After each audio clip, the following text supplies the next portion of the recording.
ஏதேனும் சமாதானம் கூறி குற்றத்தை குறைத்துக் கொள்ள முடியுமா என்று பார். நாங்கள் ஒரு நாயை கொள்வதானாலும் சட்டப்படி குற்றம் காணாமல் கொள்ள மாட்டோம். We believe in the rule of law. எத்தர்கள் நல்லவனாக நடிக்க ஏற்பட்ட எத்தனையோ வழிகளில் இதுவும் ஒன்று.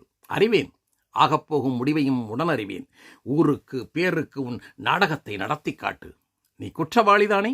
ஆம், உன்னை கொள்ளத் தவறிய குற்றவாளி. எட்டக்கு பேச்சு வேண்டாம், நேர்மையான பதில் தேவை. கும்பனியாரின் கட்டளைக்கு நீ ஏன் அடங்கவில்லை? ஒரு கம்பெனி என்பது வாங்கவும் விற்கவும் வந்த ஒரு வர்த்தக ஸ்தாபனம். அதற்குள் அடங்க வேண்டியது பொருள்கள், புருஷர்கள் அல்ல.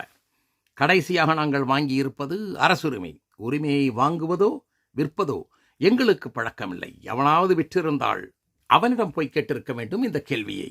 அவன் தான் ஆற்காட்டு நவாப். அவன் உங்களை கேட்கச் சொல்லுகிறான். அவனையே கேட்கச் சொல்லுகிறேன் நான் என்று. நீ அவனிடமே போய் கேள். மீண்டும் மடக்கு பேச்சு. அது என் கோபத்தை குத்துவதாகும். உணர்ச்சி உடையவனுக்குத்தான் கோபம் வரும். உனக்கு வருவதாக கூறுவது பொய். எடக்கு மடக்கு இருமாப்பு ஏளனம் இத்தியாதி உனக்கு மிக அதிகம். எல்லாம் என் உடன் பிறந்தவை. அது ஒடுக்கப்பட்டது, நடக்காது. நான் இருக்கும் வரை எக்காலத்திலும் இறங்காது. உறக்க மேலும் எரிக்கும் சூரியன் இருக்கிறதே, அது கூட எங்களை கேட்டுத்தான் எழும் விழும். அந்த கதையை இங்கு விடாதே அப்பனே. சூரியனை வேண்டாம் என்று ஆண் கூட அல்ல, ஒரு பெண் விரட்டி இருக்கின்ற கதையெல்லாம் இங்கு ஏற்கனவே ஏராளமாக இருக்கிறது. வேறு ஏதாவது இருந்தால் கூறு. ஏனைய பழையக்காரர்கள் எல்லோரும் பணிந்து விட்டார்கள், பலனடைகிறார்கள். நீ ஒருவன் மட்டும் பணிய மறுப்பது உனக்கென்ன லாபமா? எல்லோரும் பணிந்த பிறகு நான் பணியாததால் அது உனக்கு ஒரு நஷ்டமா? சே, இவன் பேசத் தெரிந்தவன். ஆம், பேசத் தெரிந்தவன். வெறும் பேச்சல்ல, மானத்தில் பாசம் உள்ளவன், வல்லவன், வாழ்வீசத் தெரிந்தவன். அதனால்தான் வாழ்பிடித்து வாழ வேண்டும் என்று இல்லாது இருப்பவன். இரும்பு தலையன் என்று எனக்கு பெயர். என்னிடமே நீ பேசுகிறாய். உருக்க வேண்டிய பொருள். அதனிடம் இரக்கம் காட்டி பேசியது தவறுதான்.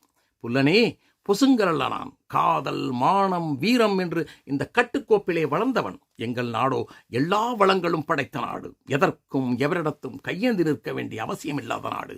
வையமும் வானமும் ஒத்துழைக்கும் நாடு. இங்கு பிறந்தவன் பேடியாவதில்லை.